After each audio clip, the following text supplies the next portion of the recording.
At malaki pang bagay itong pag nagkaroon po tayo ng failure, yung mga people surrounding us, expectations of people. Lalo yung mga tao na masasabi natin hindi sa ating close, o kaya sabihin natin na may konting galit sa atin, parang kinakatuwa pa nila na hindi ka naging matagumpay, naging successful. Oo. Kaya nga ang isa pa, yung expectation of others.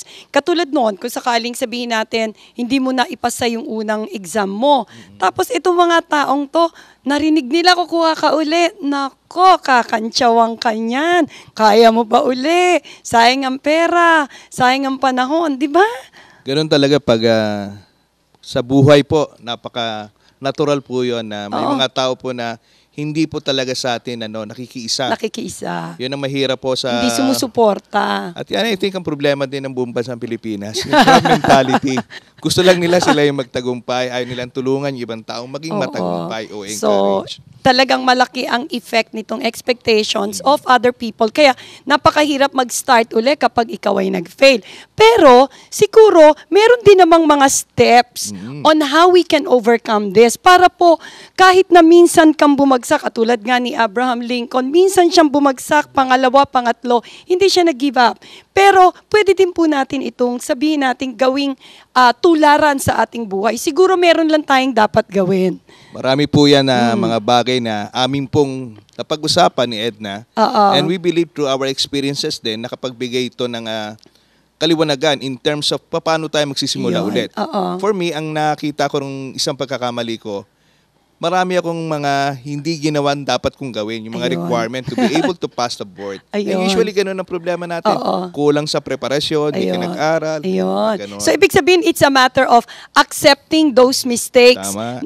Minsan mahirap yun. Pinakamahirap yun, Robert, yung accepting your mistakes na harapin mo na nagkulang ako sa preparasyon o sabihin natin, medyo yung aking oras ay alam mo yun, priority mo. Hindi mo mali ang priority mo, hindi mo pinigyan ng sapat na oras. Kaya minsan, sabi natin, kailangan yun yung acceptance on your part na may mga pagkakamali. Yeah. Kasi kung di mo gagawin yon, ang isang bagay na nakikita ko na magiging muling pagkakamali ang mangyayari kasi hindi mo tinanggap yung kamalian so hindi mo na-correct yung mga, hindi ka nakagawa ng adjustments. Right. So yun ang unang mahalagang step, Siguro meron din tayong kailangan pa, yung lalo na pag ganyang meron kang mistake, medyo ang feeling mo dyan, loka So siguro isa pang mahalaga yung you find someone who will encourage you.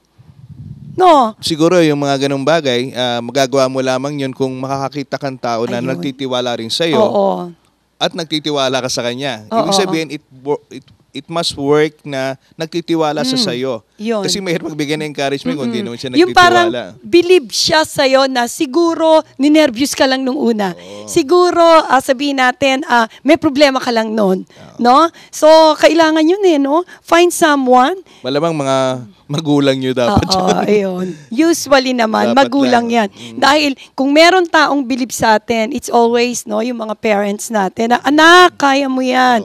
O kaya asawa, kaya mo yan. Sige, tulungan mo ang sarili mo, susuportahan ka na. Di ba may patalastas na ganyan? Di ba lang? Bata napanood dyan. Meron pang isa na kapag meron tayong mga failures, meron tayong mga sabihin natin, bumagsak ang iyong confidence na parang ayaw mo na halos mag-start all over again, kailangan po yung tinatawag na take a baby step. Okay. Diba? Yung baby step. Guys, siguro ng case ko, Edna, na nangyari nung ako'y bumaksak sa board na ang ginawa ko para ma-establish ko ulit yung level ng confidence, kumuha ko nung mas mababang exam. Talaga? Yung civil service exam. Para ma-build up lang uli. Siyempre, nung pumasa ako, bumalik yung confidence level na kinakailangan ko para kumuha ulit ng board. Yun ang sinasabi mong baby step. Yung liit-liit, hindi agad yung board agad.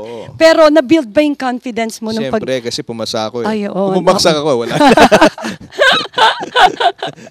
So, kailangan po yung mga, sabihin natin, maliliit na hakbang. Parang try again. Try again. Huwag kang matakot.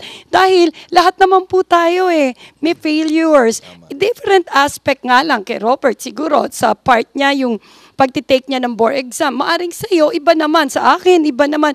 Pero lahat po tayo nagkakaroon ng tinatawag na part of our life na once or twice, katulad ni Abraham Lincoln, napakadami, nag-fail. Pero it doesn't mean hindi ka magiging successful. Tama. And of course, mga ibang bagay pa dapat na pag-aralan natin patungkol sa ating mga sarili, we need to take an inventory. Ano ba talaga yung talento mo? Ayun. Kasi minsan pumapasok tayo dun sa mga career path na hindi naman pala natin based on sa ating skills, knowledge, and even yung attitude natin na hindi pala talaga tayo. So we need to take the necessary adjustment para sa mga bagay na ito upang maging matagumpay tayo sa ating mga buhay. Kaya nga yung pag alam mo yung sarili mo yung mga, dun nga sa baby step na sinasabi namin kanina, pag alam mo, may inventaryo ka sa sarili mo, alam mo, pwede mong, sige, dito muna ako sandali, di ba? Dito muna ako, try ko muna to uli. Kasi, through those things, alam mo namang mag-aano ka dun mag-excel ka dahil, kumbaga, may pundar ka sa loob Kayang-kaya mo yan. Kaya lang, medyo na, nasira ang confidence dahil nag-fail ka once. Kaya nga po, mga kaibigan, ang failure is part of life. Hindi po natin pwedeng sabihin na ang failure, hindi tayo mag-fail sa buhay. Ito po ay part of our experiences. Isa sa mga experiences mo sa buhay na once, twice, thrice, maaari tayong mag-fail. But it doesn't mean at the end, hindi ka magiging successful. Opo, marami pong mga tao na hindi naging matagumpay sa simula, pero eventually they became successful. Oo nga. And it's because of yung kanilang mga failures din, yung kanilang natutunan doon, yung learning experience, yun ang nagbigay po sa kanila ng tagumpay. Kaya nga po, sa segment ni Pastor Ray, bibigyan niya ng sapat na kaliwanagan mula sa salita ng Diyos. Paano tayo maaring nagkaroon ng failure in the past o maaring kasalukuyan nag-fail ka, pero it doesn't mean na dead end ka na. Meron pong sinasabi ang salita ng Diyos, how to start again, facing your tomorrow na sabihin nating maganda ang iyong kinabukasan in spite of meron kang mga failures in life. So ito po yung lingkod, si Robert.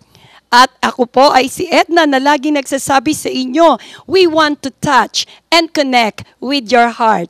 Let your heart talk.